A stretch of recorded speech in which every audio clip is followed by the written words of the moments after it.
Hello class, हम लोग का यूनिट फर्स्ट लाइट ही चल रहा है अभी।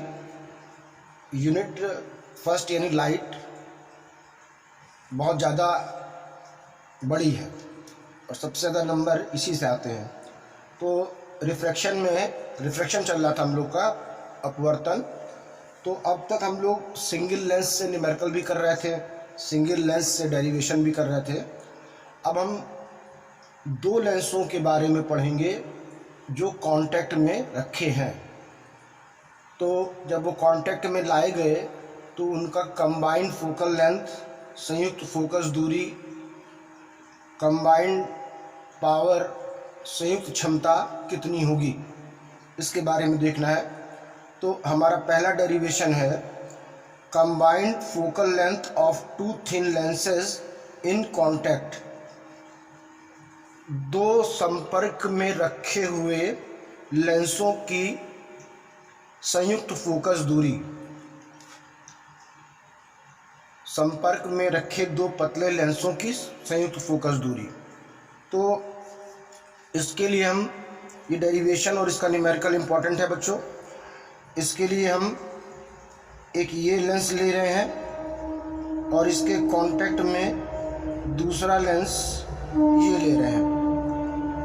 इनकी अपनी फोकल लेंथ f1 और f2 है और कंबाइंड फोकल लेंथ हमने f मानी है। Is it clear? ये इसका प्रिंसिपल एक्सिस है। रे डायग्राम को समझिएगा। ये ऑब्जेक्ट O है, इससे फर्स्ट वाले लेंस पर रेज आई जिसका इमेज I डैश यहाँ पर बना। फर्स्ट वाले लेंस के लिए ऑब्जेक्ट क्या है और इमेज क्या है ये आपने ध्यान रखना है। V डैश ले लिया। अब सेकेंड वाले लेंस के लिए इसने ऑब्जेक्ट का काम किया जिसका फाइनल इमेज V यहाँ पर बन रहा है, यानी फर्स्ट वाले का ऑब्जेक्ट और ये इमेज, सेकेंड वाले का ये ऑब्जेक्ट और ये इमेज आपको ध्यान रखना है। ठीक, तो फॉर फर्स्ट लेंस फार्मूला में मालूम ही है कि 1/f is equal to 1/v minus 1/u। v और u को समझदारी से प्लेस करना है बच्चों। फर्स्ट लेंस के लिए ऑब्जेक्ट u और image v dash and focal length f1। तो हम लिख सकते हैं 1/f1 is equal to 1/v। v का काम फर्स्ट में v डैश कर रहा है और u ये है। This is your equation 1। For second lens आप लोग पूरा स्टेटमेंट लिखिएगा। सेकेंड के लिए फोकल लेंथ f2 है और इमेज का काम v है और इसके लिए जो ऑब्जेक्ट है मैंने आपको बताया था वो क्या है, v dash. Equation 2। Now equation 1 and equation 2। तो यहाँ पर आप जब लिखेंगे आप पूरा लिखिएगा, आप मेरी तरह शॉर्टकट मत करिएगा। तो ये और ये आपको कैंसिल मिल रहा होगा, मिलेगा। आपके पास बचेगा 1/f1 plus 1/f2 is equal to 1/v minus 1/u। तो ये f1 f2 को हमने कंबाइंड कितना माना था, f। तो ये आ गई कंबाइंड फोकल लेंथ आपकी, या इसको आप ऐसे रखिए f1 प्लस f2। अब ये क्या फार्मूला होता है, ये फार्मूला होता है 1/f का, जिसमें v इनके पास है, u इनके पास है। तो ये क्या बन जाएगा, दोनों का कॉम्बिनेशन, और दोनों का कॉम्बिनेशन में ये f कितना आ जाएगा इस फार्मूले से, 1/F, यानी combined focus length is equal to 1/f plus 1/f2। Is it clear? इसी तरीके से क्योंकि F is equal to 1/P होता है, तो कंबाइंड फोकस पावर निकालना होगा आपको, तो वो आएगा P1 plus P2। F upon में है और P, इज इट क्लियर? ये क्या बन गया P1 और ये क्या बन गया P2 और ये combined, that is your derivation. अब देखते हैं कि इस पे अगर ये न्यूमेरिकल पूछते हैं तो कैसे पूछते हैं। न्यूमेरिकल लिखा है मैंने, two thin concave and convex lens are in contact, refractive index are 4/3 and 3/2 respectively. An object is placed at 45 centimeter for combination of lenses. Find the distance of image. Hindi medium note करो। दो पतले अवतल और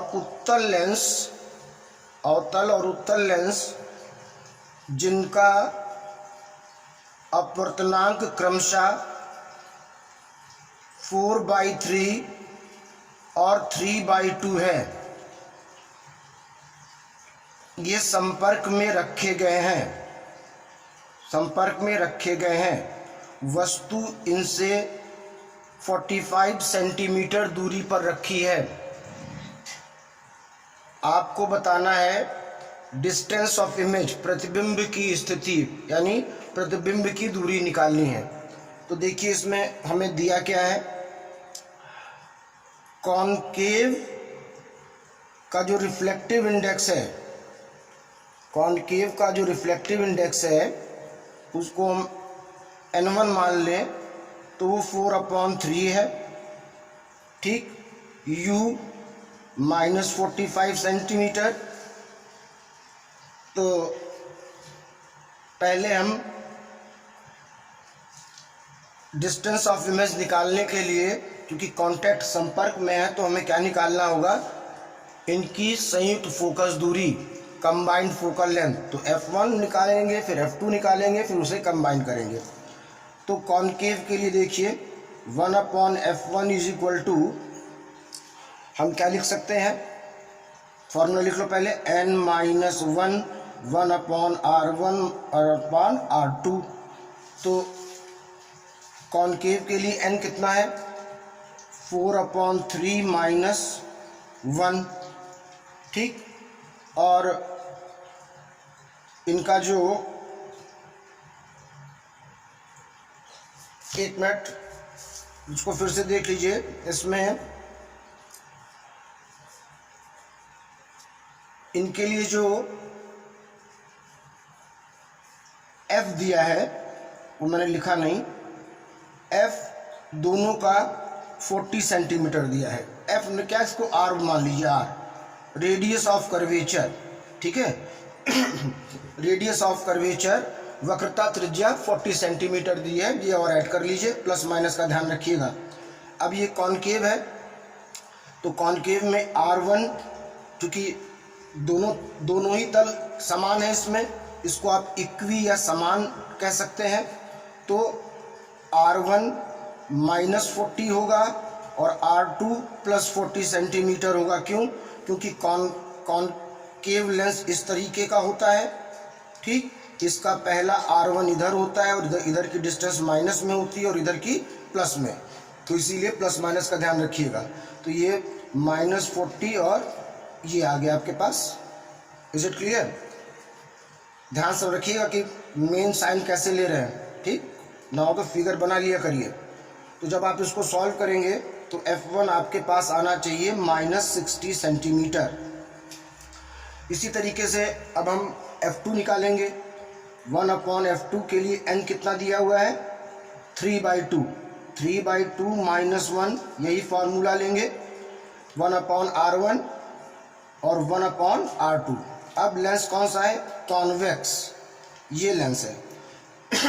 इस lens में r1 positive होता है तो पॉजिटिव 40 रखिए, और इधर वाला यानी r2 नेगेटिव में आएगा तो क्या रखेंगे, -40, समझ रहे हैं? साइन को बहुत समझदारी से लीजिए, फिर इसको आप खुद सॉल्व करिए। F2 आपके पास आएगा 40 सेंटीमीटर। Is it clear? अब यहाँ पर कंबाइंड फोकल लेंथ निकालना पड़ेगा। F is equal to 1/f1 plus 1/f2। इनको F2 की वैल्यू ये है, Fn की वैल्यू ये है, पुटअप करिए तो 1/-60 प्लस 1/40, तो F कितना आएगा आपके पास? 120 सेंटीमीटर। ये आपने कंबाइंड फोकल लेंथ निकाल लिया। अब इस कॉम्बिनेशन से क्या निकालना था? डिस्टेंस ऑफ इमेज V निकालना था। तो आपको मालूम है 1/f is equal to 1/v minus 1/u। 1/f कितना आया अभी कंबाइंड वाला? 120। v फाइंड आउट करना है। u कितना दिया हुआ है? u आपका प्लेस्ड एट 40 सेंटीमीटर। u कितना दिया हुआ है? 40 सेंटीमीटर। तो u फ्रंट में है तो माइनस में होगा, तो ये हुआ -40 सेंटीमीटर। अब इस कैलकुलेशन को आप सॉल्व करिए और v आंसर कितना आता है कमेंट बॉक्स में लिखकर हमें बताइए। उसके बाद नोट्स बनाइएगा। देखिए मैंने आपको इसमें हर चीज़ बताई है। न्यूमेरिकल फिर सुन लो।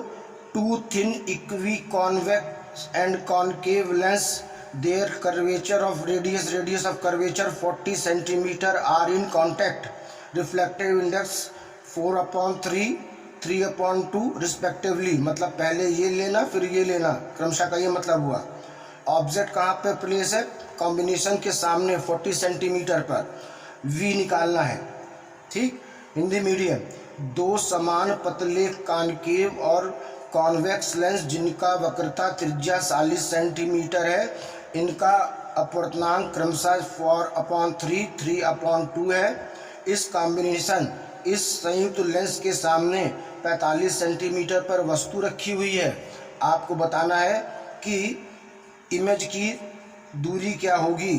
तो देखिए यहाँ पर r और r लेने में सावधानी रखिएगा, क्योंकि अगर ये अवतल है तो कौन सा r माइनस होगा, कौन सा प्लस होगा। अगर उत्तल कॉन्वेक्स है तो कौन सा r माइनस कौन सा प्लस होगा, पहले भी सिखा चुके हैं। बस वैल्यू को रखिए, साइन का बहुत ध्यान रखिए, अपने आप आपका आंसर आएगा। तो I am waiting for your answer in comment box. Solve करना तुम्हारी जिम्मेदारी है, ठीक है। अब यहाँ पर और भी बातें तुम्हें बताएंगे कि जैसे मान लो आपसे कहता है कि जो आपके पास कंबाइंड फोकल लेंथ है, तो ज़रूर थोड़ा कॉम्बिनेशन लेंस का केवल ये हो, ये लेंस भी तो हो सकते हैं, एक कॉन्वेक्स और एक कॉनकेव। तो ये पूछा जाता है जो संयुक्त लेंस है, यानी कि जो कॉम्बिनेशन है, अब इसका नेचर कैसा होगा। मतलब पहले अलग अलग तो बता सकते हो कि एक का नेचर क्या है, एक का नेचर क्या है। जब कंबाइन में कर दिए गए तो चाहे ऐसे कंबाइन में रखो, चाहे सेम दो लेंस कंबाइन में रखो, तो हमेशा ध्यान रखना कंबाइन लेंस, संयुक्त लेंस का नेचर, प्रकृति हमेशा वही होगी जिसका फोकल लेंथ जो है वो लेस, कम होगा। समझ रहे हो? कॉम्बिनेशन के दोनों लेंसों में जिसकी फोकस दूरी, फोकल लेंथ लेस होगी, कम होगी, कॉम्बिनेशन का नेचर वैसे ही हो जाएगा। जिस वाले लेंस की फोकस दूरी कम हो, उत्तल की है तो नेचर उत्तल का यानी कॉन्वेक्स का हो जाएगा। अवतल की फोकस दूरी कम है तो नेचर कॉनकेव का हो जाएगा। इस चीज़ को ध्यान रखना, ठीक है। और आपको मैंने ये भी बता दिया कि कंबाइंड में आप ये P+P1 यूज़ करेंगे, तो हम लोग इसी तरह के न्यूमेरिकल की प्रैक्टिस करेंगे। आप कंप्लीट करिएगा, मेरी तरह शॉर्टकट नहीं, क्योंकि मुझे बार बार आपको समझाने में ओवर एक्टिंग करनी पड़ती है। इट्स ओके बच्चों।